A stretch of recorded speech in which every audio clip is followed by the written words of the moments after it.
And here's a question I have in general. Episode 5. And what it is that I wonder when people kind of just, okay, I really want to do this in my life and I can't really do this in my life and everything seems complicated and fucked up and there's nothing enjoyable at all. Fuck it.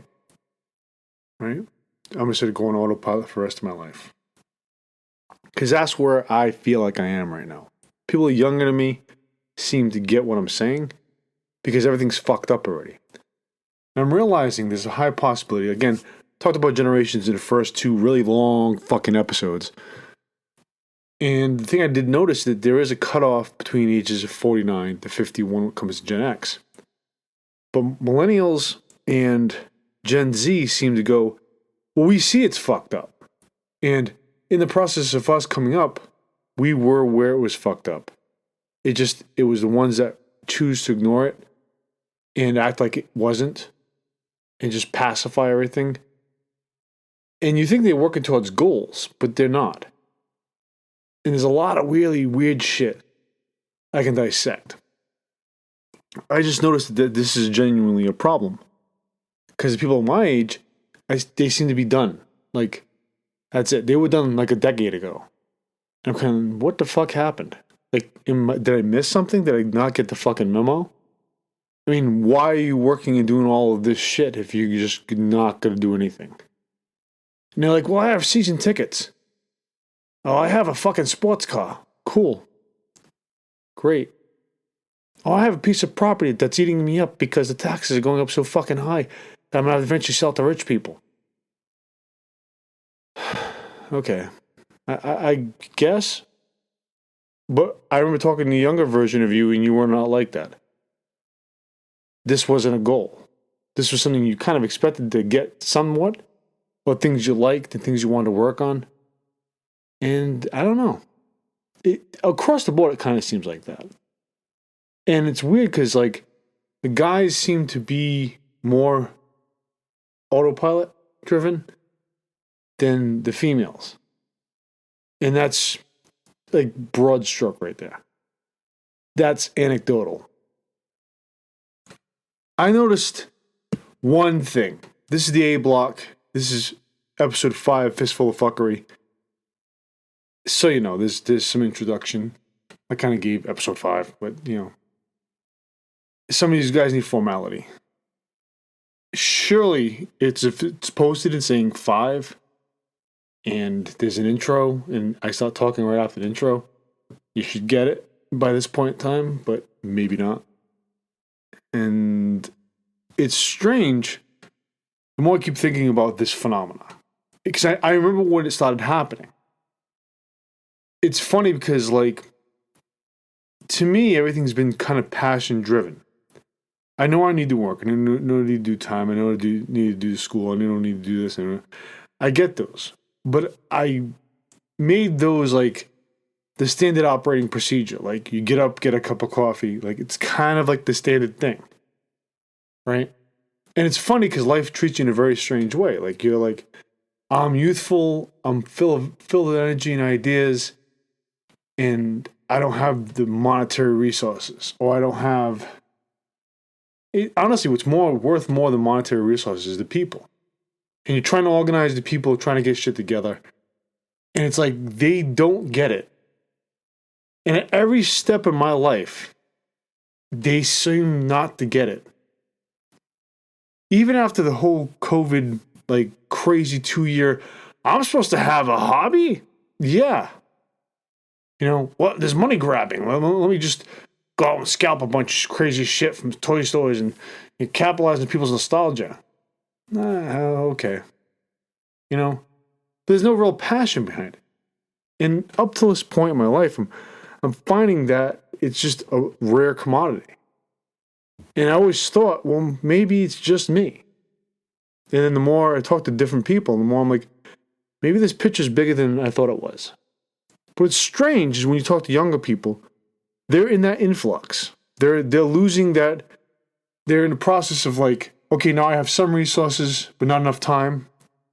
They still have the energy, though. They still have the creative thing, right? But the younger you get, the more they're like, well, how does one do this? And they YouTube the whole thing, which I think YouTube's fucking brilliant. That's why I put this on there. I think it's a brilliant format. I think it should be the dominant format or variations thereof, different channels. Because it's allowing people to be able to say, hey, this is how you do this. Or this is how you do that. Hey, check this out. Check that out. It's interesting things, right? And it's longer form than TikTok. Eventually, pieces of this will show up in TikTok at some point. Again, asking people to assist is a very difficult task because they'll say yeah, and they really don't want or don't have the time because life's not demanding of them. In order to commit to something like what I'm doing, it's very difficult. Like the refined version of what I'm doing here in this fucking sandbox, I call it fucking show, will show up at some point. You will see an end result to this at some point. Actually, there's a lot of dope, interesting shit that a bunch of people want to do on analog.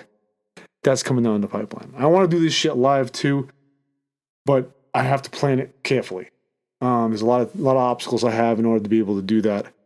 You're like, I'm gonna ridicule you live. I've been ridiculed over a lot. It's kind of fucking standard operating procedure right now. That's why somebody's like, I'm gonna comment on this motherfucker's.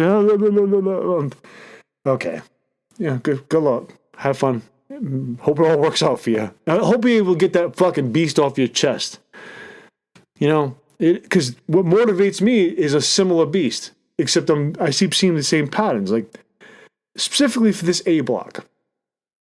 This whole episode's about survival because I talked about it last season, and I'm realizing that it's an interesting thing because we're not necessarily fully in it as we were as a culture.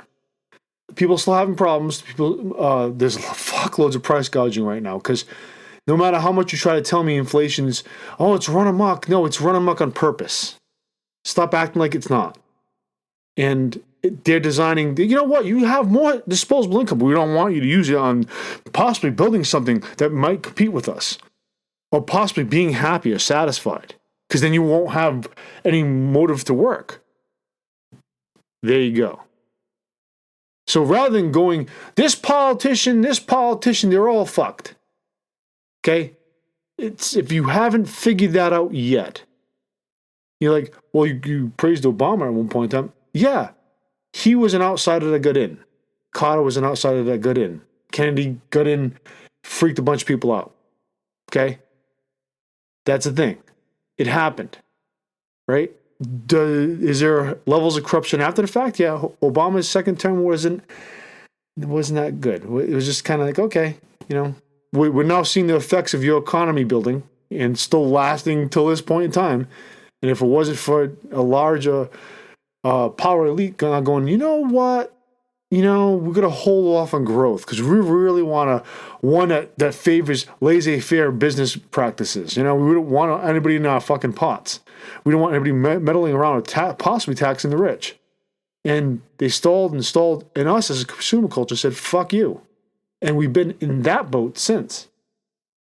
So, on a level to greatest to least, I'm going to make a statement, and obviously it's speculatory, but it's out of core conspiracy theory and on the edge, ready to become like mainstream, right? We're not doing. Think about how research is done. It's funded by grants, by whatever. You have to meet specific criteria, have small windows to be able to do the research on this. This is why I told you the speculative model versus conspiracy theory. I'm not going to bury you in a bunch of conspiracy theory, but it's clearly all politicians, the majority of them are paid off. They're just whoring for fucking money. And they're like, but they're paying for this speech and their special fucking interest. But then they act like when normal citizens want things done, we're the special interest. Okay? Why do you always talk about Democrats in always a positive light? Because they're open door policy. There's a percentage of them that are normal citizens. And eventually, tolerance versus intolerance is a thing I'm going to talk about in a couple episodes from now. That right there tells you a lot. Democratic in theory, but the party in theory tolerates and they accept. And they kind of try to have an open mind. And there's a lot of things we should be doing, even if we're on the brink of destruction, when it comes to the environment and everything. We are there. You know, we're the bad fucking, what is it called? Post-apocalyptic movie before the event happens. It's fucking sad. And it shouldn't be like that. But moneyed interest in preservations of specific classes of people make it like that. And it's clear that one plays the one petting your head while the other one rapes you. Shh, it's going to be over. It's very fucking clear. If you're still in the illusion that good versus bad, or, you know, and you're still in that fucking concept, or you're probably still waiting for the fucking rapture, which I think didn't that just happen like a month ago? I don't understand. Right? I don't understand where the fuck you at. How do you come to this conclusion? The everyday things I talk about are everyday. And one of the things I'm talking about is the contrast between being courteous and somebody overreaching. And that's probably going to be the A block. So there is a fine line between these two things. And people want to be courteous. I think people naturally, in my experience, people are like, well, fuck it. Even the hardest person I've met, like, you know, you're really struggling, man. Like, it's hard for me to watch you do that, so let me help show you what this is about, right? And that's the majority of the time. So if I'm experiencing this the majority of the time, that means I'm probably not alone here, right? But I think what's happened, at least to Generation X and the post-80s, 80s on, right, is that courtesy, in a workplace is called professional courtesy.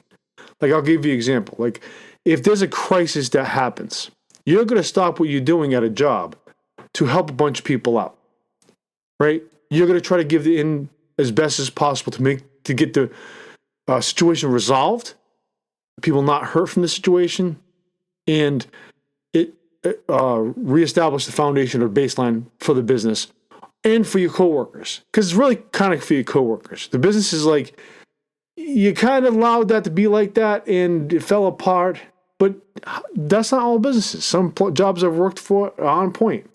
And they're like, no, this needs to be taken care of. You guys should have brought it to our attention. Or thanks for helping me out. That's professional courtesy. Now, overreach is when the person sees how effective you were in the process thereof, then that is the standard expectation for you to do all the fucking time. Like, it's not a job you do. You just went above and beyond to make sure the situation happened. It's not a promotion. They're not saying, here's a different title and here's some extra money for what you did. Because we think you stand out, right? Because many people have experienced this. I've talked to tons and tons and tons of people. And no, well, Paul, that's still anecdotal. You're right, it is still anecdotal. But there's a lot of fucking people I talk to. And for many years at work, right? And it was interesting because prior to the worker-based economy, employee-based economy, 2012, 2013, there was a period of time that everything was based on fear. Like, if you were at jobs, you would just do terrible shit and just help the people bleed the stones and cut the corners and just accept the cutting of the corners. And when bad things happen, you shut the fuck up. Almost at every job. Right? And that's fear because of money, which is interesting. And in certain parts of the country, that, again, I've already said that probably still exists, because if they exist under the blowjob economy, the trickle-down economy, which is genuinely the blow. Like, how well are you going to blow me today in order for me to give you money?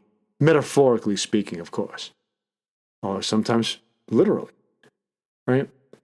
They like turning the water on, which is the cash flow, and then shutting it off on you. Because that gives them like I'll show you, you'll rule the day. These are the fucking people that said shit like that back in the 1920s. You know, the ones you fucking whole Monopoly guys based on, right? That's a thing. And it's sad that we look at old historical cartoons and editorial cartoons and we still go, yeah, that's the thing. Like, they become fucking memes. That's how sad it is. Like, the overreaching eventually has become a standard neighborly thing. Like, they've individualized us so much that we have a hard time seeing the we.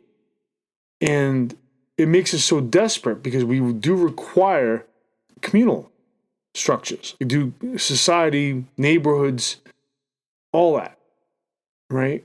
But the machine that we take in, the media, so on and so forth, perpetually makes us doubt that impulse. Or this person's helping me, so what's the angle? And that's the overreach. So we're not as courteous as we used to be because of that overreach. Because of the constant perpetual backdoor. Like, now we've become a resource. Like, people literally walk around in this world looking at other people as resources.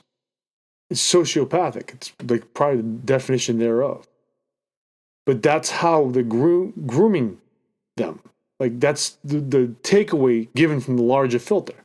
Like, oh, you're a sucker. That's the concept. You know, and this shows up in the job at first. Because the bosses are willing to do it. They're like, yeah, no, you know, one place I was working at, like, hey, can you do this for me for a second? Yeah, no problem, I'll help you out. Professional courtesy. Move a bunch of stuff for the person. Now they're like, well, maybe you could do, no, I'm not here to do that fucking job. I'm here to do this job. I only helped you out because you seem to be in a pinch and you had all this shit to lift and you're not that big. And you really had a hard time lifting the few boxes you lifted already. Right? That was courtesy. Not only based on just the job itself, but based on the fact you're an older person, I'm trying to show you some level of respect. I'm not trying to take over your fucking job or become your person that's going to work your job for you so you can collect your paycheck. Why I fuck up my other job. My job, the reason why I was hired here, I should be here in the first place. Right? Now apply that to your life. Right? Holding doors open for people. No problems. That's not a big deal. Then all of a sudden, a person's like, oh, I got to bring this stuff out. Can you, no, dude, I got to continue on my day. Right? Or helping a person get out of the car, helping a person push their car because the car broke down. That's a thing. That's slowly going away, especially in cities that are like have tons of traffic and you have an influx of people. That is, like, if you think about it, that is making us less human. And you're like, well, who's brave enough to... No, you do it it's almost like different... The comparison I was thinking about is like when you go to lift a heavy box. You really don't know the heavy box. You don't know what the contents of the box is. You're like, I know this might be heavy, this might fuck me up, so I got to figure out where I'm at. So you just kind of lift the edge, kind of get a feel for it, do a small little light lift to see, okay, I probably need to put more into this. Or, the box is shit. How many times you lift in a box, the box is shit, the person puts like, I want to put like 50 tons inside of a box, and the box basically is construction paper. It's one step away from it, it's grade up. And you're like, what the fuck, right? Oh, corner cutting, because who put the shit in the box, or who boxed the thing, Again, how many times have you gotten dog food, and the dog food's not secured at all, and it's inside of a box for whatever fucking reason. Like, obviously, because the outside bag can't take as much damage, and the box gives you some level of support, but it's not designed in such a way that it supports the box and it comes loose really quick. Right? That's a thing. That's a thing. You can relate to that, especially if you get deliveries, especially if you worked in a warehouse. You fucking know what I'm talking about. Right? So think about it that way. Like, there is a structure. You kind of go, okay, I'm going to lift this. I need to put more effort to it. Maybe secure the idea of the box a little more. Put some tape around it so I can actually bring it up. Or maybe get rid of the box and just take the content out if I can. That's an option, right? And then you lift it up. You bring it where it needs to go. And so on and so forth. That's how it is with courtesy. You kind of test the waters. Like, where are you at? Now, what's funny is scam artists, con artists, like ones that like, well, we want to look like the victim, so you kind of feel the help because they're preying on this idea because this is innately structured in fucking humans. Okay? And that's the problem. That's the problem. That's the person that's trying to sell you fucking oil. Not trust. I'm not saying trust everybody you know. Not necessarily. You don't know where you're at. You don't know how people are. Rapport is built over a period of time. And it's funny because I remember growing up thinking that social glue is being constantly fucking broken. Like every time I reset glue with friends and family, right? Where, there's rituals, things, we meet up, we talk about stuff, so on and so forth. It seems to be going well. Something hammers that out. And that seemed to be a thing for a marginal amount of people. Then all of a sudden, like every marriage started ending and every household started breaking up. And this seemed to be a thing, right? Probably best way to kind of give you time frame. Obviously, this happened in the 70s. This also happened in the late 80s, probably up to the late 90s. This really was fucking devastating, right? Only people are doing really well in certain areas, like people that could not just dig down and level up their family. Because maybe they realized they married the wrong person, or when push comes to shove, cost ratio gets put into play. Cost ratio is like, hey, you're costing me a lot of fucking money. And that should never be a thing, especially with blood, right? Especially with really good friends, too. But that's a thing. That's why one of the old notions, never lend anyone money, right? So on and so forth. But even in your actions, even in your behavior, even in your work, even in your time, you've somehow monetized that. And that goes with the vote with your dollar thing, right? So this is the A block. Consider this every time you walk out into the world. And this is kind of what I do. Like I'm throwing this idea, because I'm seeing this all the fucking time. Even if I'm not necessarily engaged in it, I've experienced it. I watch it happen to other people. I'm like, that's the thing, right? And it's funny because you want to have rapport with people. Like I want to have, like it sounds crazy, but you want to have a reasonable boss, one that has his shit together. And I run across ones that are. They're pretty fucking level-headed. Like, no, dude, that don't do it like that. That doesn't make any sense. We'll do it as a team. Like, and it's always interesting in group dynamics. You always figure out who the natural leader is, right? I am not that guy typically. I'm the guy that's, hey, what do you think about this? Blah, blah, blah, blah, blah. We'll work out the mechanics.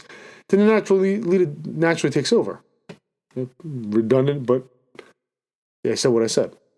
So that's a thing. So when somebody comes to me and says, hey, you need to do something like this, like I'm doing right now, I'm kind of, really? Like, you can't find somebody that, like, has great, pretty points or is, like, fake humble? Like, I don't fucking know. Like, is not me. And they're like, no, because they're not noticing this stuff. And I'm like, I'm pretty sure there's other people in the world that notice this. No. Well, at least not in my general vicinity. And I end up giving advice to people that I'm like, why am I giving you advice? Like, why should you even be listening to me? I'm fucking batshit insane. Like, why? What? But that's the thing. So this observation is an observation I noticed. And it has me dictate how I'm looking at engaging my life. Because I will point it out. I am fucked up enough to point it out to supervisors. Oh, so I'm going to stop everything I'm doing right here. So I'm going to let this go awry. To stop what I'm doing, to help you in this situation that you can clearly help yourself out of, but you're bad management because you're a supervisor. You just watch things fall apart and document it to get people in trouble. You're not a manager. You can't figure out how to manage a situation. So I'm going to come over here and use my management skills that I've earned in life to better solve your situation. Because you're going to tell me some crazy shit. I'm going to look at you like you're nuts. Like, do you want me to do this or do you not want me to do this? You want me to do this your way? If I'm doing this your way, you do it yourself. I'll go back to doing my job before it falls apart. Yes, I've said this to supervisors. Why? Because for some reason, we have a new level of supervisor that accidentally got put in their positions because the system overturned itself too fucking fast, and most of them don't know what the fuck they're doing. They're just like, wow, we'll just put, John or Dave or fucking whatever in this position, right? And maybe they'll figure it out. They're not. They're literally running on fumes. And you're watching them fall apart every day, and they create more problems for you. You lose more money having them in that position. You think, what, do you want to be a supervisor? No, sir. Actually, the concept of supervisor kind of is like an old thing. Like, maybe you should energize your base as employees and have us actually work with each other Maybe you should be working towards that. Well, maybe we should do some falling stuff and you catch. No, that's artificial. Let things go. Like, believe it or not, you have more say over your job than your job has say over you. And when they know certain jobs noticed this back in the day, they feared it. Because if you come in there and you have camaraderie, instantaneously, you're creating that glue really fast, and the management didn't stick their foot in that glue, they're like, whoa, this is a problem. Because now they're operating separately from me. So the manager fears it rather than going, hey, how do I develop a rapport with this crew? Right? How do I help bring these guys on board for larger things? Because I'm realizing these are basically a solid team. Right? Guys, women, everything. It's universal. Remove the sex organs, whatever you want to say. Because it is everything. Every type of personality, every type of gender does work in places. And when people act like they don't, no, you have to be like fucking Roid Man, fucking, no, not necessarily. Because you want a diplomat. Why? Because if you have all these angry guys, you're going to have them killing each other every 5 seconds. Or losing their shit and fucking blowing shit up. Like, no, that's not a thing. You need people that have different personalities in order to make places work. But you also need that glue. You need to know that people can come to their jobs and go, you know what?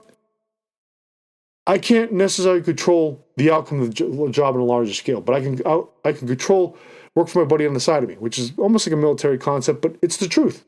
Where do you think they get this from? People working together. They understand how to work together, how to get the mechanics forward. That's a thing. Right? You actually elevate your workplace. The bosses that want to snipe you for doing that are fucking horrible people. These people are so bad. They get in the positions they're in, and they think they're awarded something from their hard work. The majority of the times, and I want to say this happened around 2010, between 2011, somewhere around that. Because a young guy recently asked me this. He said, where do all these fucking horrible managers come from? I says, they're the ones that have remained. Right? When we were living in a culture of fear and everything was being ground down, people moved on to better jobs. Economy changed. They've remained. So if you relate, you relate. So take time to notice this contrast between courtesy and overreach. The courtesy you lend is based on what you want to give. And you're already going to internalize that before you do it. Right?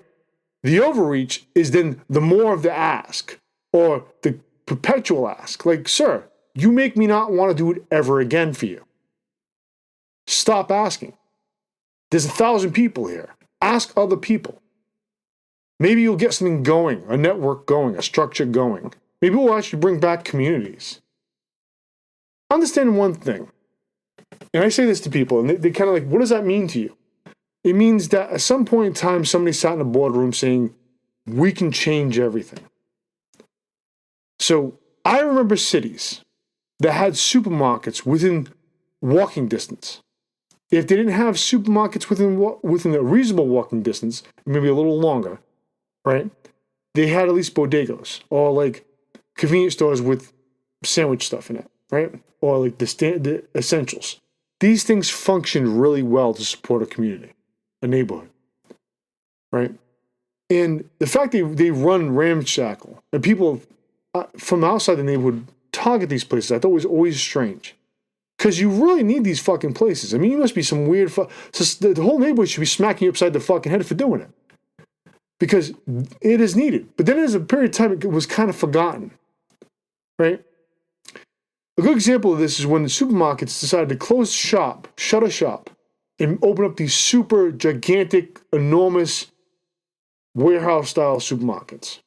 They'll service all your needs. They'll suck your dick, right? You know, that's how bad it is. Like, just give us a chance. That's how fucking bad it is, right? But they'll service all you need. So now all of a sudden, you don't have the neighborhood or reasonably walking to supermarkets, the smaller frame supermarkets. And the bodegas now take up the price. Now, depending on how those convenience stores and places manage themselves, depends on how much they fuck with, right? But these large institutions are able to buy things at a higher bulk rate. And they hire maybe a fraction of what they were initially hiring amongst all these supermarkets, right? And they force you to own a car to go to these places, go through traffic. You're spending time, money, and patience going to these places to then bring back all your groceries, all your supplies for your house. So they graded off the system in such a way that you're now exerting more energy and more time and more effort, and to a certain degree, eventually more money, because that's what they're doing right now, hard price gouging, right? No, it's inflation. No, it's price gouging, because people started getting paid more money. And your COVID, your fucking chain broke down. The chain you created during the 40s and 50s. So, this is all not lost history. This is history that's in textbooks. This does exist. And they act like it doesn't. Because they made history boring and solvent. Like it's never changing. I told you already in the last piece that it does change.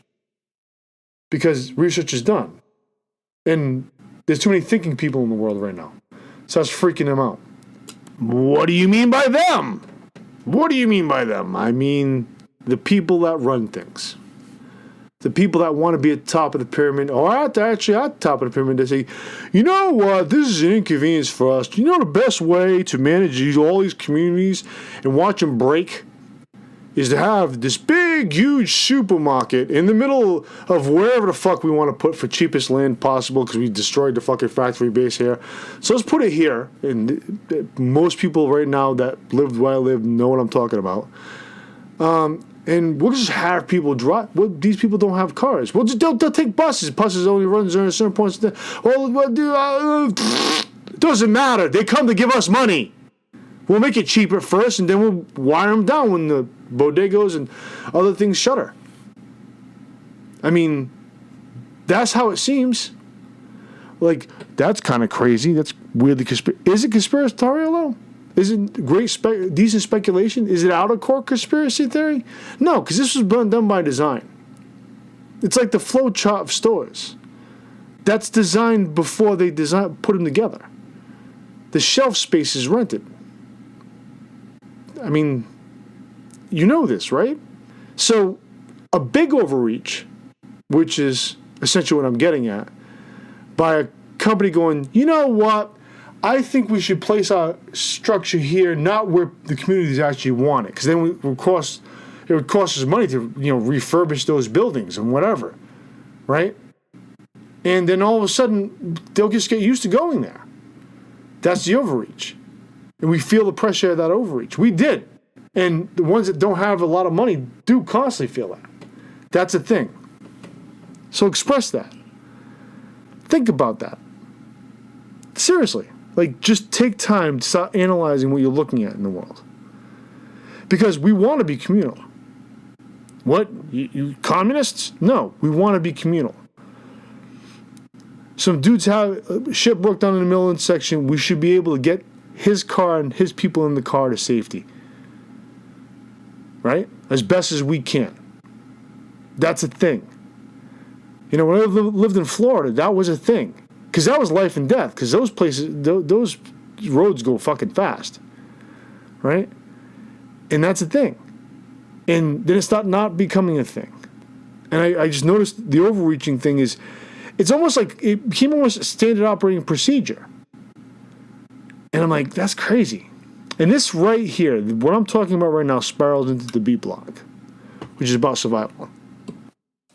See, the funny thing about the model we live in is they love fucking pyramids.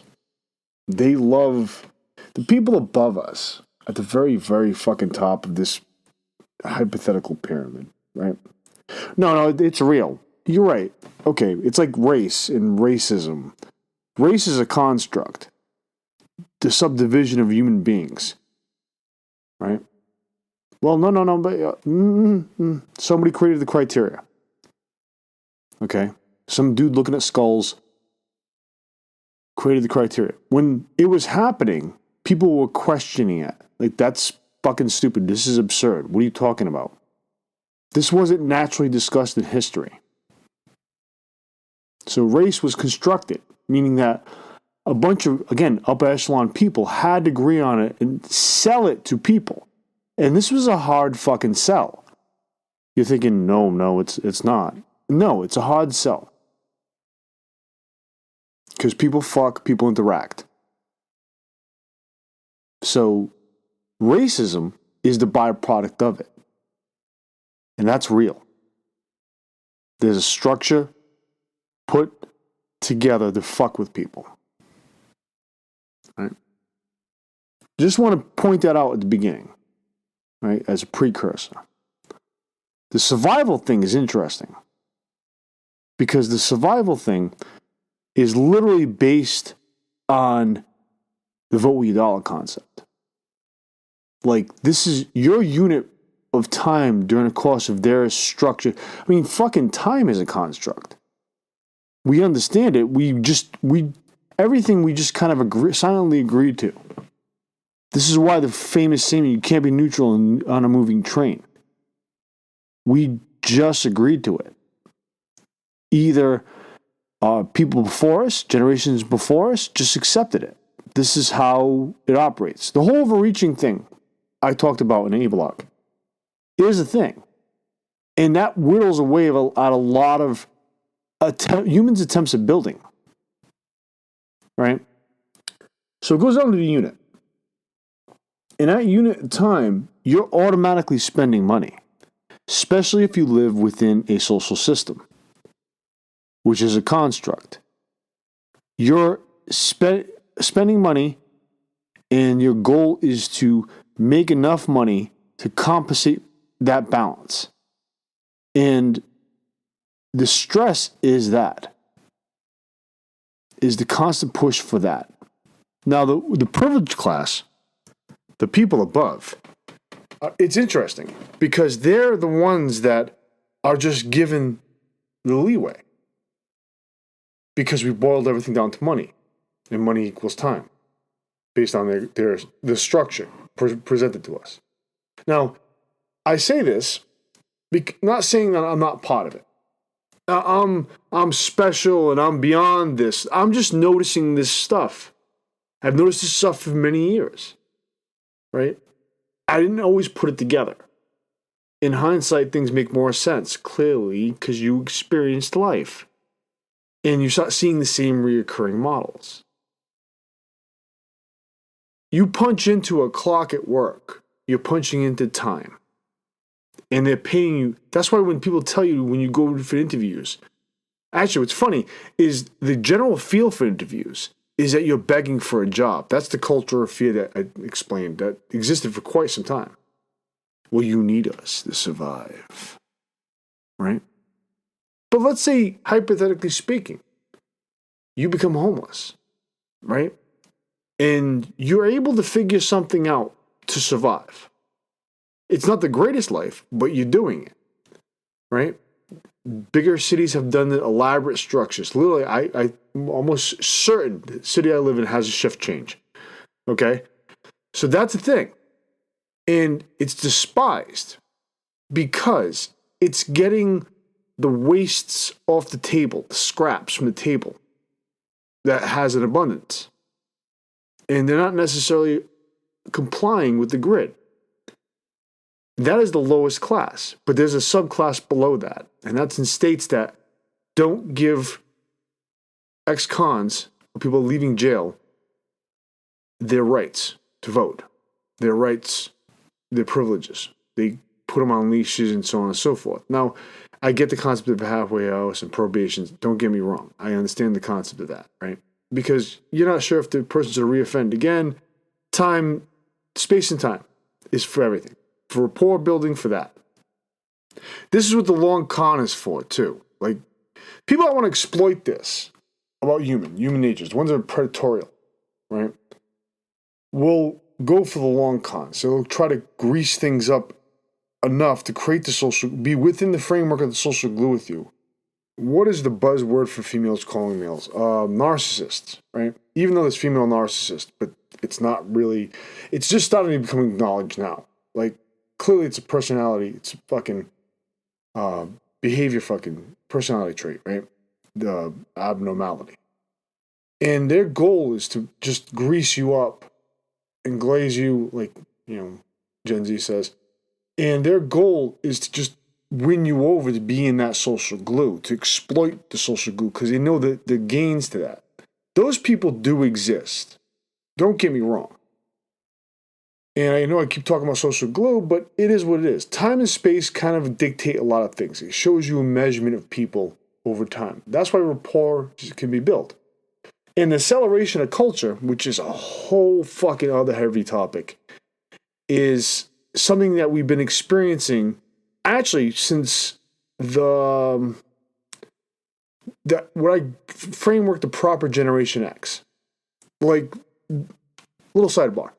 There is a novel, one of the first beat novels, called Go, by John Cillian Holmes, right? Not the porn star, but the writer.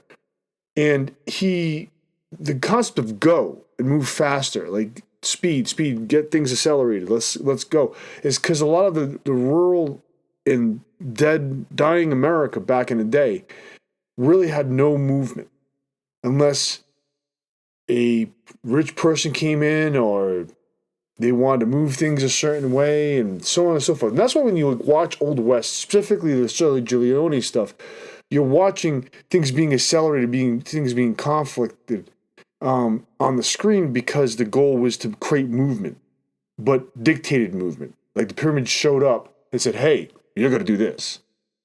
So what I meant by that, the cultural acceleration is something that was pushed further and faster.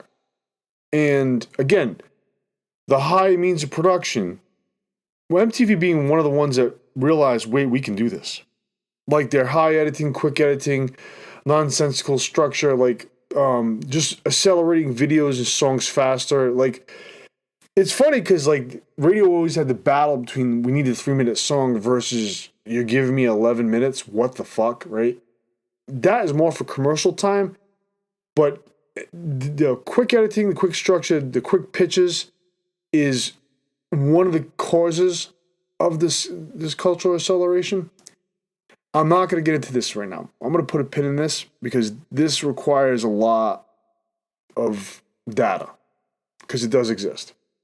And we've been accelerated since then, right? Currently right now, one of the things I'm battling, and I know another sidebar, is people's memories. People around my age. And it's funny because I'll talk to them and there's some things it's just foggy for them. And I'm like, I remember Culture Jam, Callie Lazen, right? When that book was made, like in the late 90s, early 2000s, they were already warning about too much information overload, which is, again, another part of cultural acceleration. That acceleration has fucked up rapport building. That acceleration has made us somewhat alienated. It also helps subdivide people. It's just something that actually happens. I mean, again, the ones that are old enough, what I call Generation W from 65 to 75 and Generation X from 75 to 85, remember neighborhoods, right? What is the going joke for when you call something a hood, right? It's just the hood, but the neighbor is not there. They're just fucking transient. People coming in, coming out, not necessarily associating with each other. It's a thing. The ones that remain are the ones that like have claim to the area, but in general, it's fucked up, right? It's almost a hollowed out version of the original neighborhood structure, right?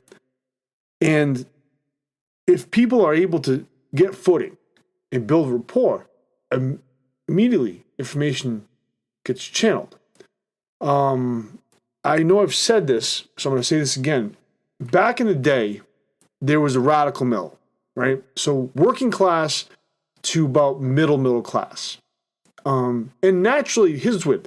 Once you include working class, you get anybody that's under. So the working poor, right? Up to the people that don't give a fuck. Because there are people that don't give a fuck, right? So, and the middle class, which are the ones that typically you kind of lean towards, you always lean towards the class above to a certain degree. To a certain degree. There's things I didn't like and changed as I grew up with heading in that direction. Like, I don't want to fucking do that. I don't want to do that. Fuck that. Like, because I didn't see the pageantry. I don't like any of that. I thought it was kind of stupid.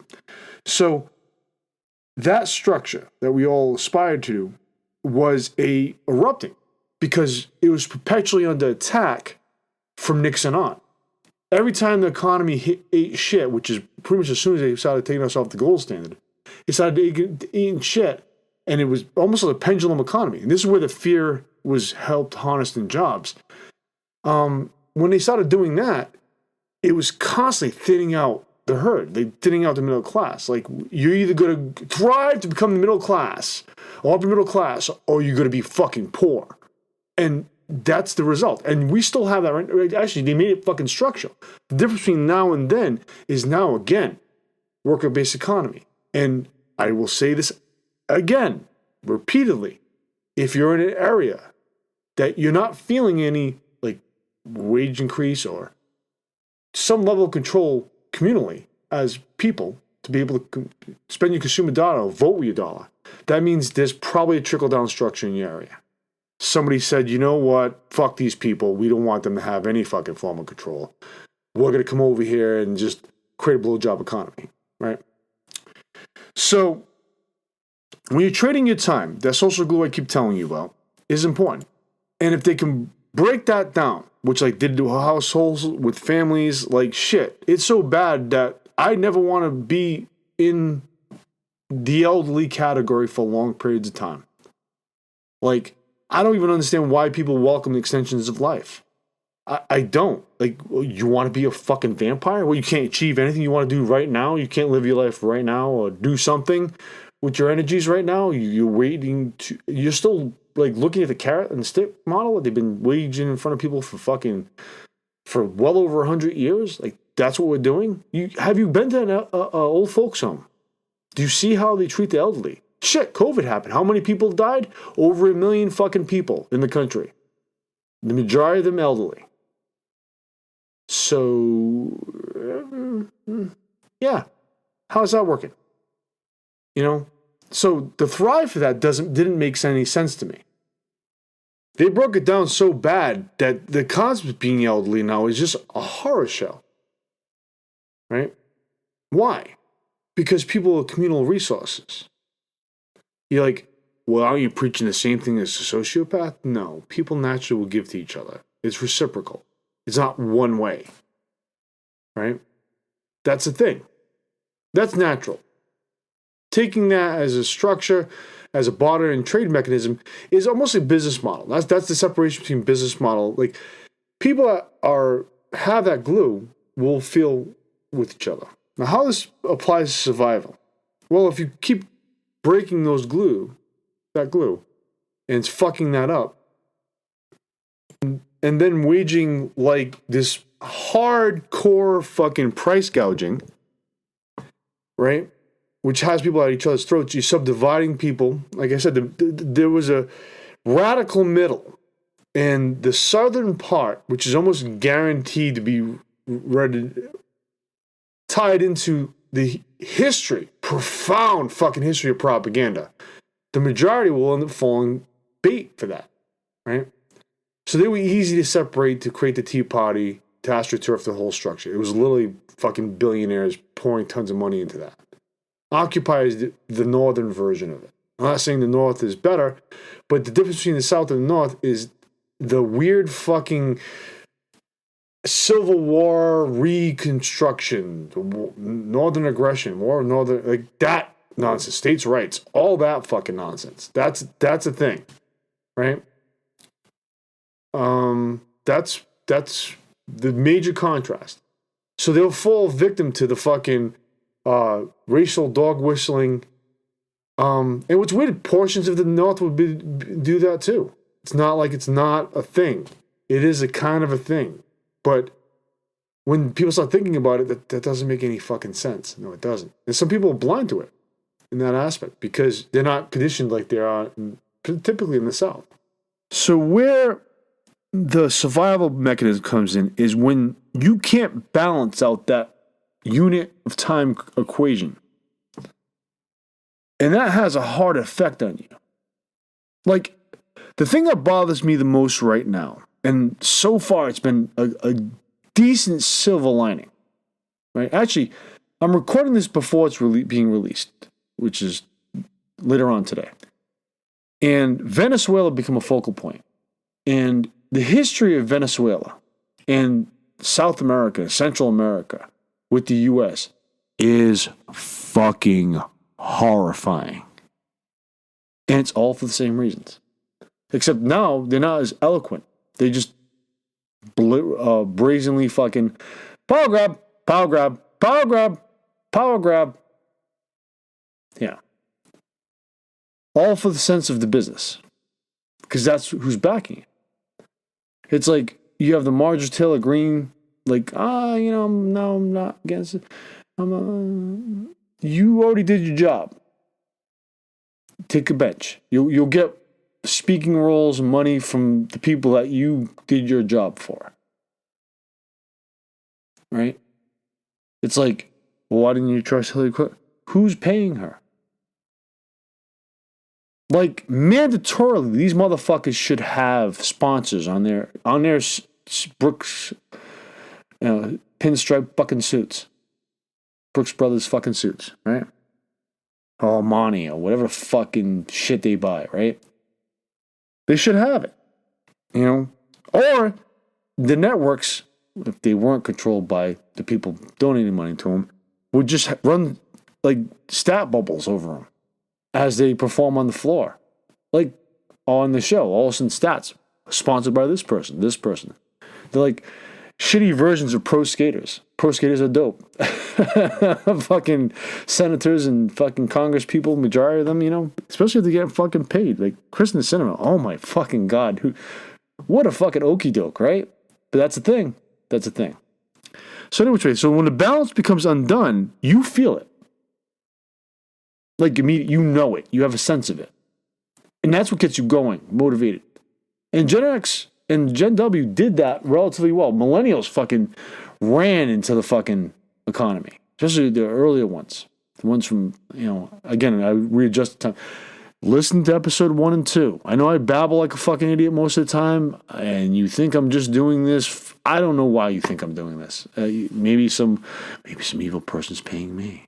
No, it's not. It's just literally explaining why I think there's a subdivision between these things. I'm going to keep referencing it over and over again. That's why I started the season off with those 2 episodes. I mean, I literally laid out this whole fucking thing. I sat down and said, what would logically make fucking sense? So that's when I'm talking about survival. Now, the survival piece. Now, from this point on, I'm going to try to be as personal and as clear as us. Now, if you're not able to do this balance, the effect on you as a person is fucked up. Okay. I grew up with an empty fucking house. With things in my Bailey food. Bailey this, Bailey that. Right? And it wasn't like the one parent didn't know. When they became conscious of it, they tried to compensate as best as possible. It wasn't like the person wasn't working. They were working. But it mirrored other households I would grow up in. And you don't think outside of your neighborhood when something's not balanced right. In my particular situation, there was a parasite, a human parasite, literally sucking the situation dry for their own need. And it took many years to figure this out. Right? Because not everybody's educated on this. When there are abusives, like alcoholics, and fucked up people in your household, even if your household's balanced, the money spent out is making it unbalanced. Now, there probably is a better alternative. Pretty sure there is, because there's been many countries existing prior to us. Right? Many societies existing prior to us. So there is another model. But what we do is we look at the balance.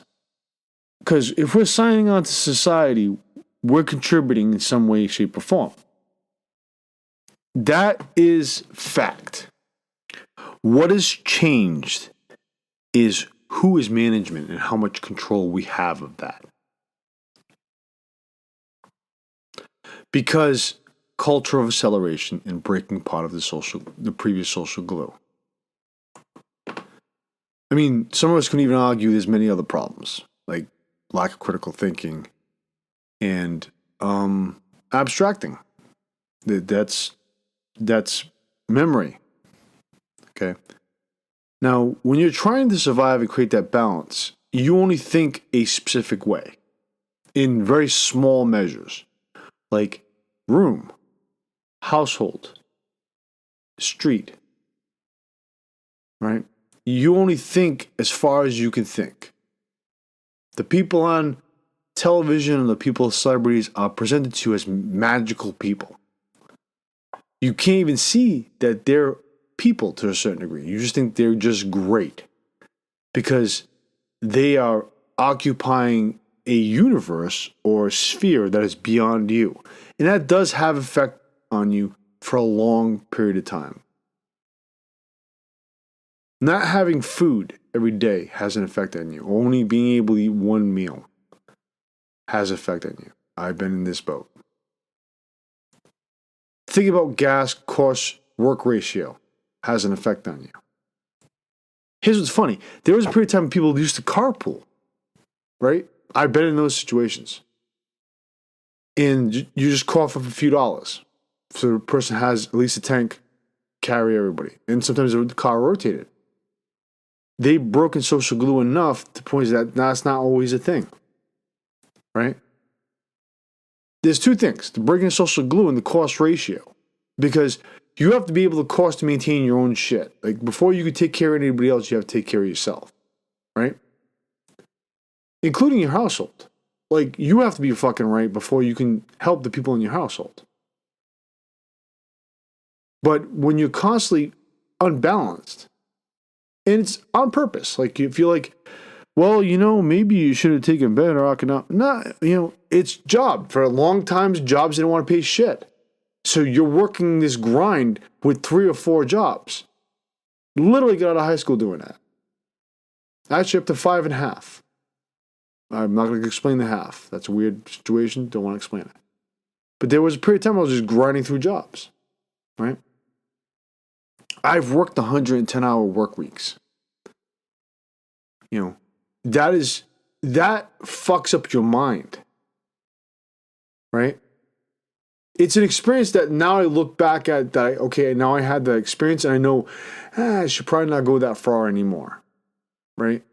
But what I used to call the dad hours, you're doing the dad hours.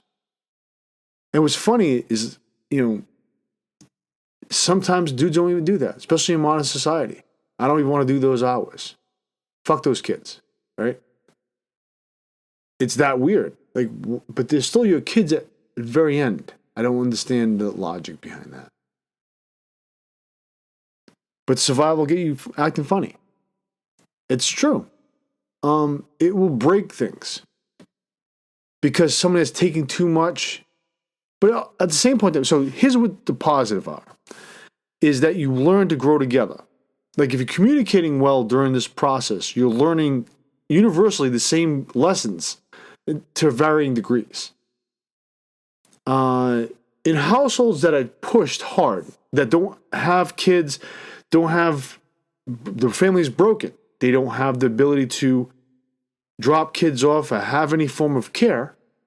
Can't pay for fucking daycare, because daycare, literally, you would have to have a quadruple job, and 80% of that pay would have to go to daycare, and hopefully you can fucking write it off, but that's the way the system is built, right? Not every state allows you to do that, and we don't really try supporting that, but yet we want a society growth. Like, the funny thing about things right now, little sidebar, is if you still think the abortion thing has to do with, pro-life, it really has to do with, we need more workers and we need to rotate generations faster to teach them and dictate to them.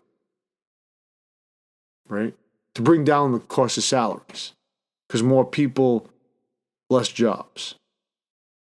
Then there's a pendulum at some point where, because of so many people and so much disposable income or something, it ends up switching back the other way. And I think that's what we're experiencing right now. what's weird right now is the population's slowing down. In certain countries is asexual. People just don't want to fuck at all.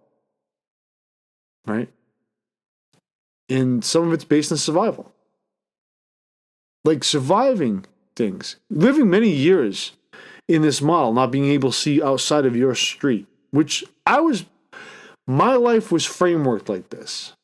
Nothing taught me that I knew anything. Okay? Actually, quite the opposite. But then I started noticing patterns. Like, that's the thing. And I'm like, why is that there? Right? And like, well, yeah, of course, there's a phenomena where people make up patterns that don't really exist. No, this is consistent clock patterns. At 5 o'clock, these people are going to walk past you at a high probability unless the person's not in.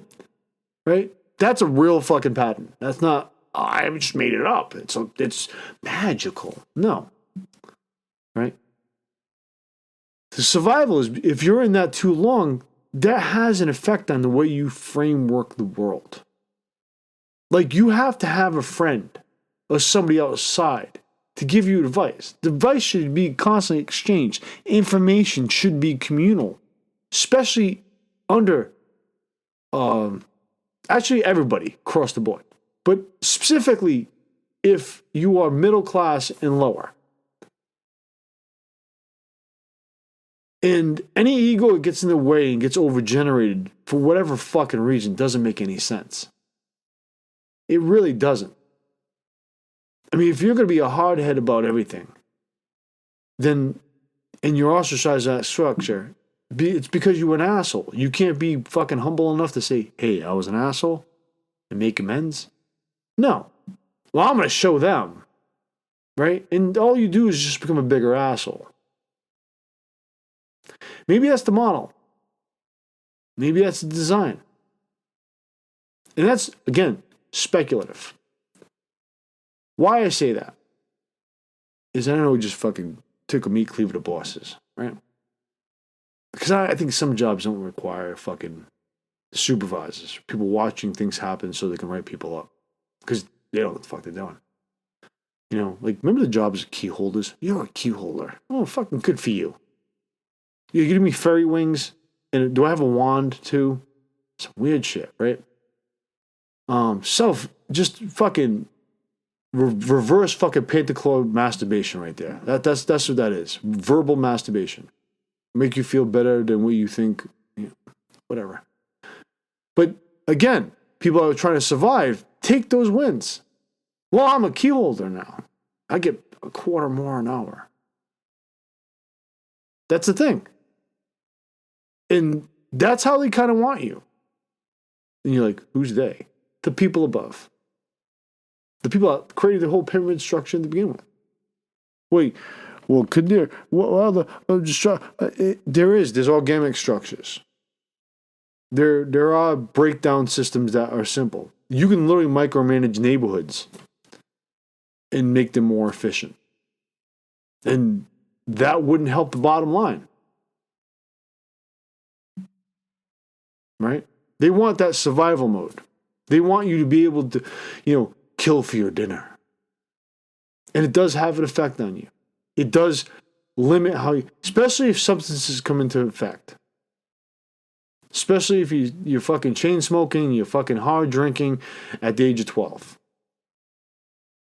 What? Did I say something fucked up? No, that was pretty common. Right? You're already pickling your fucking brain before your brain's fully developed. Or before you even have the experience to make sense of shit. And what's funny is the anger that generates for feeling like this all the time is there. It's like boredom anger. Like, I just murdered a squirrel. I'm not saying go murder a squirrel, but I just murdered a squirrel just to get something out of me. Oh, that's kind of psychopathic. That's a thing. Right? You have all these splinters show up. There's this disconnect.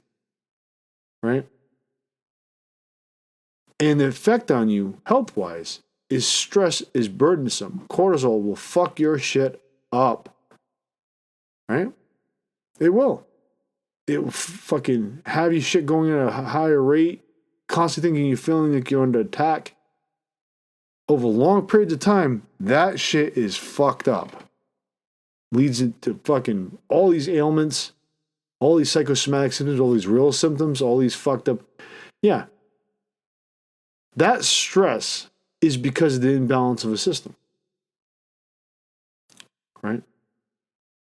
So when they know you have more money, and all of a sudden they're like, you know what? This is going to cost $10 now. This has been $4 for the last 20 fucking years. No, this is going to be cost $10. And here's what's weird. It's not everything. That's what's weird about it. Periwinkles. If you grew up in New England, you probably eat them as a kid because people are crazy. And they do really, quahogs, all that shit, right? That's funny. But if you did that earlier on, or you bought them from the store, they were relatively cheap. They weren't expensive. Then they became a delicacy for wealthier people. And the price goes up. Right? So, the Venezuela thing.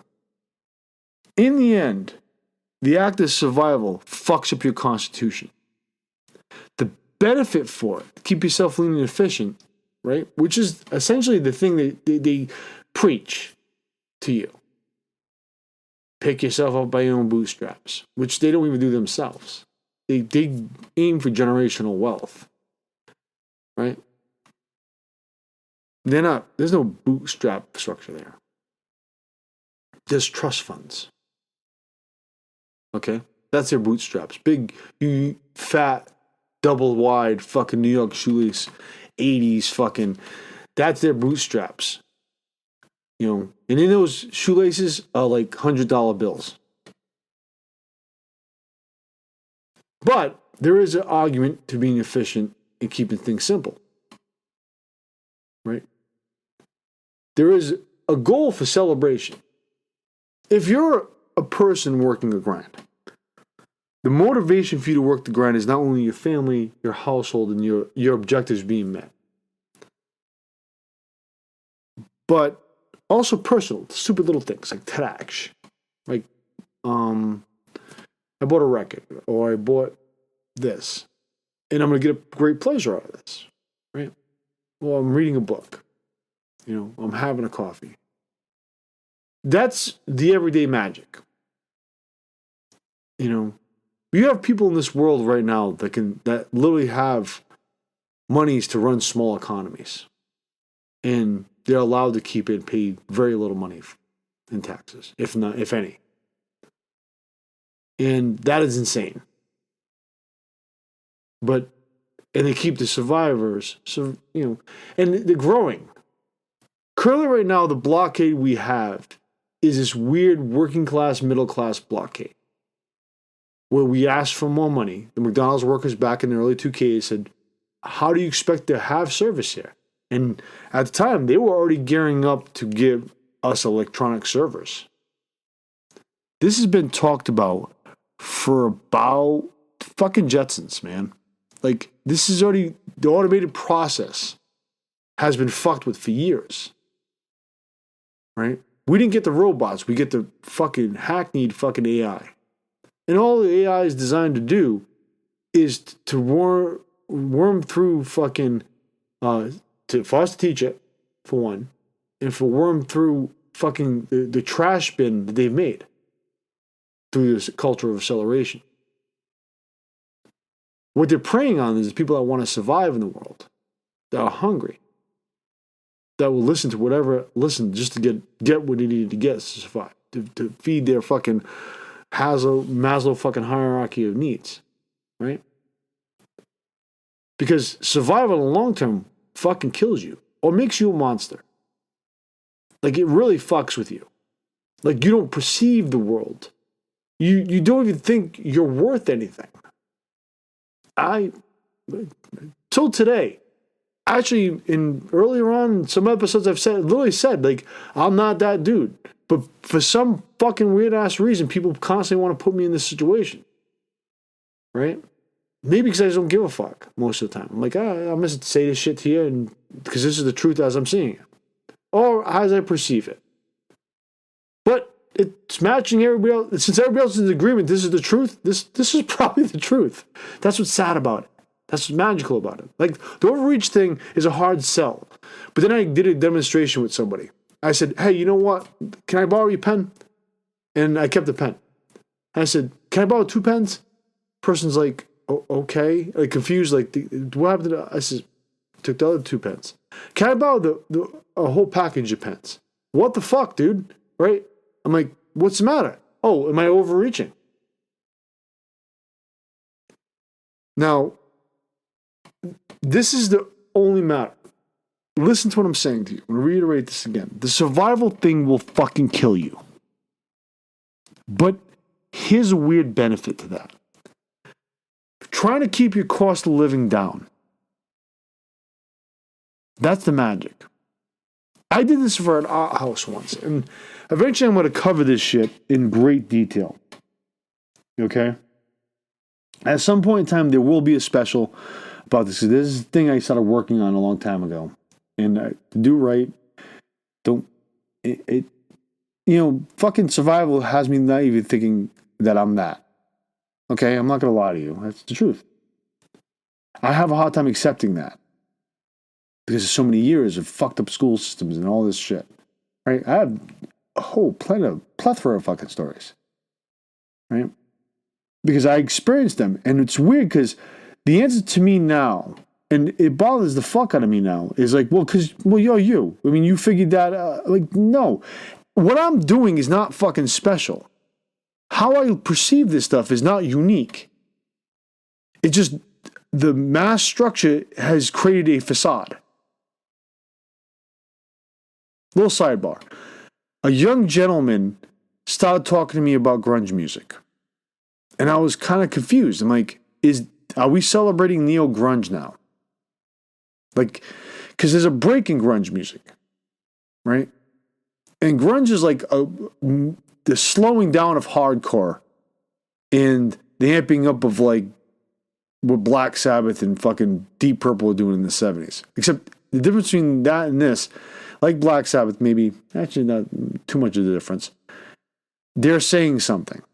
Whether it's literally something, critiquing something, or expressing something. It's being said. So it's like a fucked up blues in that aspect. But it did break. There was a period of time that the system itself did not want to allow that anymore. I remember a guy in a record shop saying, oh, great, hair bands are back. Oh my fucking God. Why the hell would you even celebrate that? Shut the fuck up and put a bag over your head and suffocate yourself and die.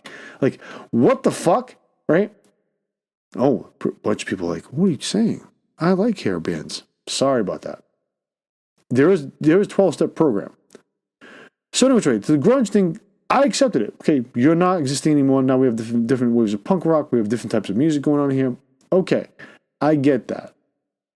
But is there a concept of neo-grunge? And one of the bands that kind of fall into that category, like, started off as a punk band, but is Idols and Pissed Jeans, as in past tense. Super Sucker still exists, and the last 2 albums have been pretty good. But they're expressing that aspect, right? But that doesn't exist in our system anymore. Mainly because in about 98, the radio stations were just taken over. They changed formats. They were bought over. They consolidated. Any of the rogue stations they've been pretty much trying to murder since. Bring it out to a field. Like the people in the fucking brought the printer out to the fucking an office space.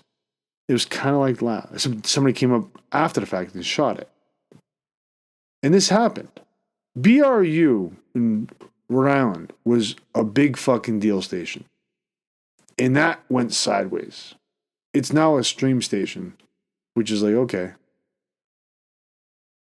But it was a big, significant alternative force music. You still have them.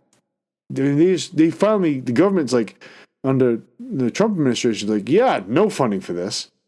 Because it's a different venue. It's an alternative venue. Right? And why I'm bringing this up is simply this. we live in an aqueduct communication system, meaning that the underground is underground. It's like the late 80s, except bigger. Whereas in the late 80s, the underground they had was shallow enough for it to fall into the mainstream. Kids, like they said, this young man didn't even know these bands existed because they're not taught to dig. Generation W and Generation X kind of dropped the ball when it comes to this. They may have introduced some of the popular artists to it, but the process of digging for new music is extremely important because it's the only word of mouth is the best communication. And why this goes with the survival thing is simply this: the artists in the world give you hope. You can bag on anybody for whatever they listen to or whatever they watch, but they do genuinely give you hope. If you have a spinster, I don't even like fucking country music. And I'm like, sorry about that. I make fun of people for it. But I'm like, in the end, hey, is it making you feel a certain kind of way about yourself? Does it help you with your own brain? Then enjoy it. Right? And sometimes, depending on my mood, I might even listen to it to understand their perspective. It's just my ear is not adjusted to it. The reason why is my cynicism for that is I've watched it try to be marketed to me so many fucking times. And I don't care for it. It's left a hard distaste.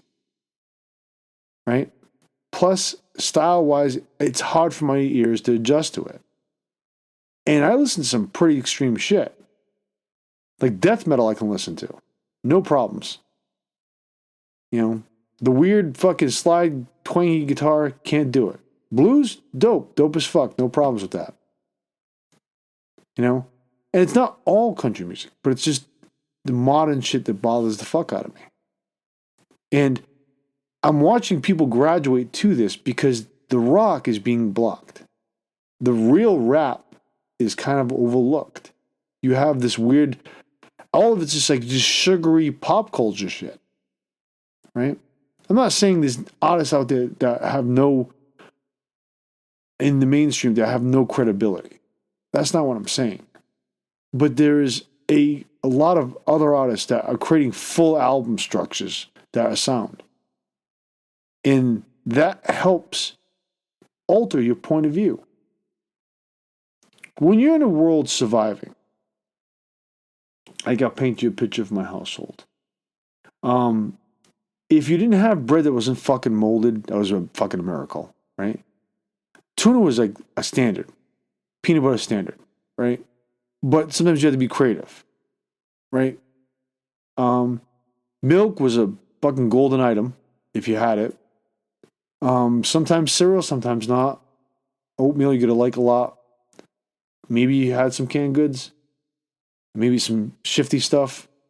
You know, certain parts of my life, I'm grateful for my grandmother making large, hearty meals on Sundays. Again, social, right? I would go to the house. She made sure I had leftovers, so on and so forth. Right? That's a thing. And in a society that everything is just, people are just not thinking that way as much anymore. At least in my experience. And I pointed out to people, I'm like, you got to kind of like use the old methods. Right? Because they're tried and true. So growing up in that, my worldview was very, very simple. I didn't really have high expectations for myself because I was taught not to. Right? The school system I went through was roughshod as fuck. Right? There's so many fucking behavior problems in the place because that wasn't separated. And if there was, it was just the more craziest fucking room ever. So if you're having difficulties as a kid, they throw you in this fucking alternative class, special needs class, fucking boom boom room, whatever the fuck they call them. You're in there.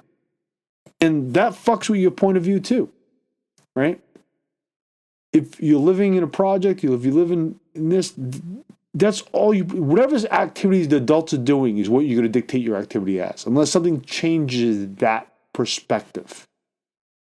And here's what's weird. When your perspective is actually changed, your worldview, the way you construct your perception of the world and how it operates, which is, again, very fucking gray. And that's on purpose. Because if they want all us to know all the details on how to survive in the world, the academic structure, the school structure behind primary school would be more, this is how you survive in fucking life.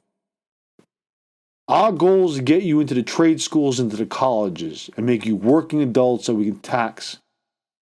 Right? Productive adults. And that's kind of lost in the school systems too. You know? When they started starving the school systems of money in the 60s. Right? I mean, how many years you've had teachers having to go buy their own fucking supplies? That's insane. Right? Survival. Again, at some different level, but survival. Right? If they break the school structure, which it's seeming like they wanted to, right? And they're literally getting the parents to attack the teachers, which is fucking insane, right? But you have this. It's worse. It's far worse. But learning has to still happen. And sometimes it's better with the music. Right? But in the mainstream, they want the music to just to be one thing. And sound one way. And say one narrative message. But rap, it became about grind.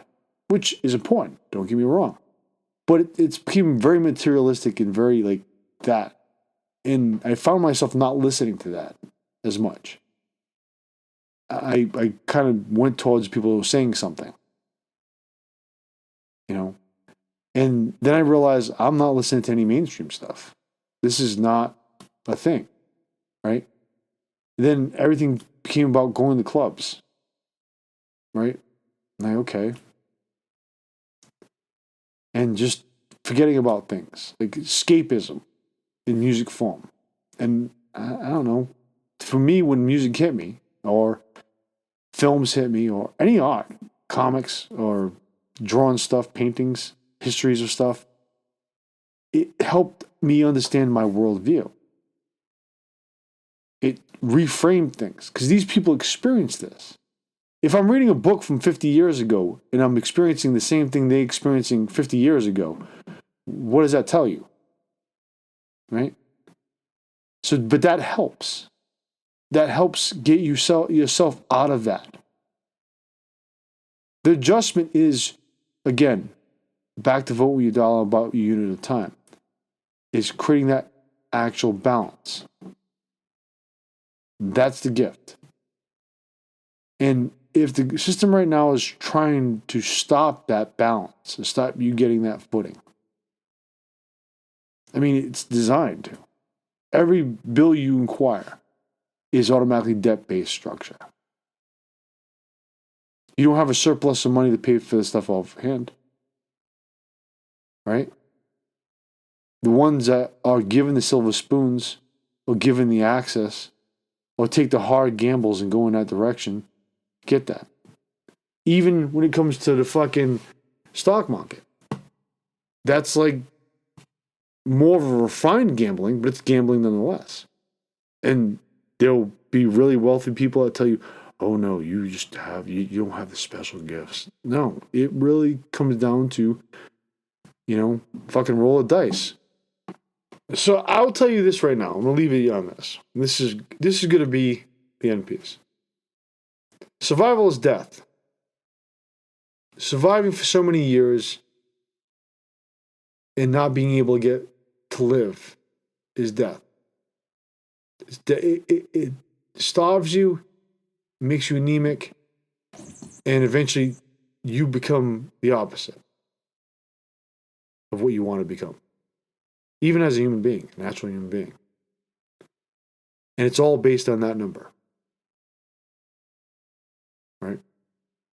So when people are telling me, like, maybe, rapport building, work with other people, work past these differences, you have more like John Stewart said years ago, you have more in common than not in common. And yeah, I'll even get past your country music.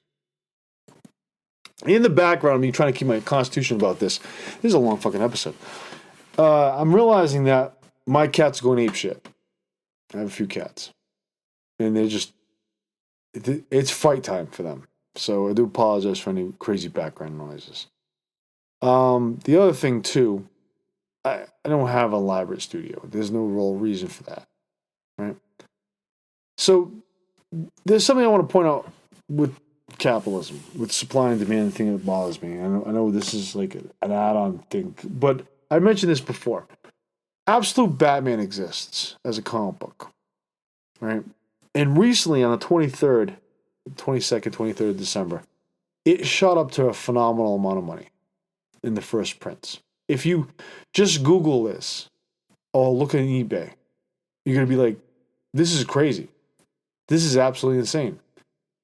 This book came out roughly about a year ago. Now, the concept of value is the idea of what does the other person perceive the value of an item, right?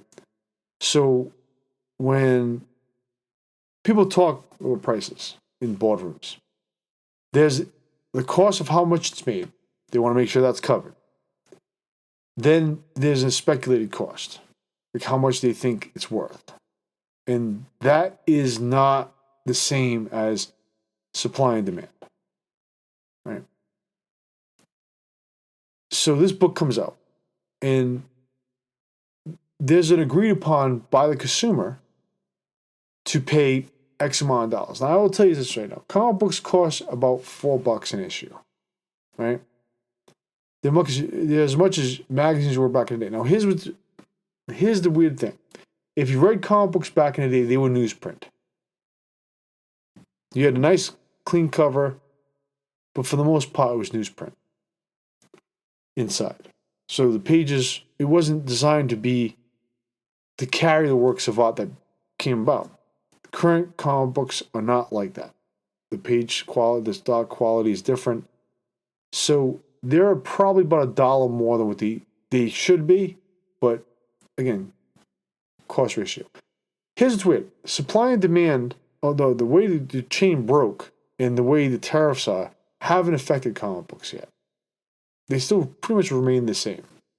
The ones that cost more money are the ones that typically are rare, unusual prints. Like any collecting, across the board, everything's collectible. Especially when it comes to action, like Hot Wheels or like magazines, anything you buy with disposable income. If there's a demand for it, it's going to be worth it. If people seek it out, it's going to be worth something, right? So this one comic book went into, I think maybe this is going to be a 9th printing, which is unheard of. But in the current modern market, this is a thing. Now, what they took advantage of is alternate art or color variations, right? Now, back in the day, you would have the 3 prints, typically, right? It's rare if you went over 3, right? Incredible Hulk, I think 377. The 3rd print's worth a lot of money because I don't think they did that many of them. It's just a color variation. So it's just proclivity, supply and demand. People are interested in collecting it as an unusual item, and supply and demand that goes up. This book, so based on the fact that it's 8 printings, meaning that the general audience of comic book people would go out and buy this, and it's sold out. And people are like, yeah, I want a copy of that because I want to read this book. So second printing. And that kept going because it kept climbing the zeitgeist, the people becoming aware this book exists. So it got out of pocket because the concept of value, what is perceived to be what the value of the book is by dealers or scalpers, has been kind of leading the market in a very fucking weird way.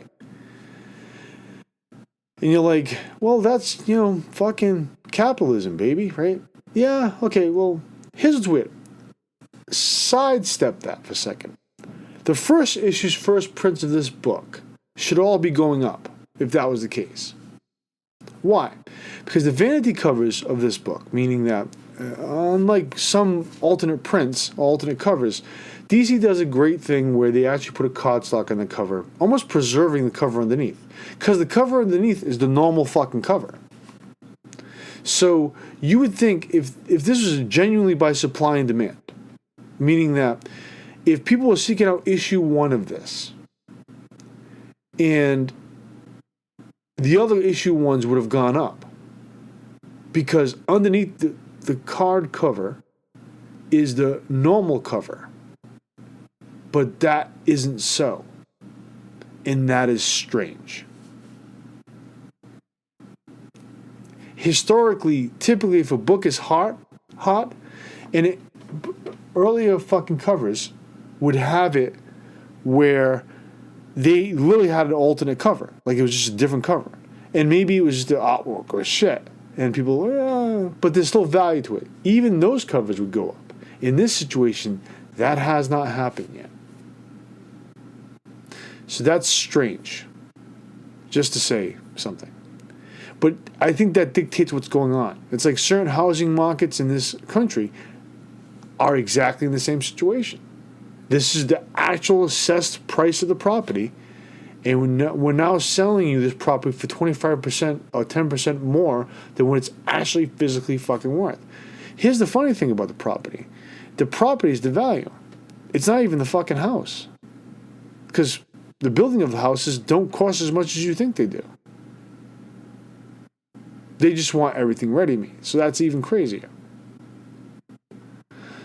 Just food for thought. Something's wrong with that. Are you saying am I saying the book's worthless? No. I think based on the 8th printing, it's probably anywhere from $80 to $90. It's probably worth that. They're saying it's well over $100. I think that's insane. So, I think that's just a price for suckers. But in defense of the book, it's a good fucking book. It is absolutely fucking insane what's going on in that book. Because it's not normal mainstream Bruce Wayne. A bunch of things are calibrated differently. A bunch of events happen. Characters taking on different roles, which is really interesting. And so far, I don't know when it's going to end. It's definitely, I would pick up a trade paperback. Again, another factor. Because trade paperback should have eliminated the other prints of the book. This is weird. This is a very weird situation that's going on right here. Any which way, I will leave you to episode 6 at some point in time. I'm checking out. I know I'm at an hour and a half.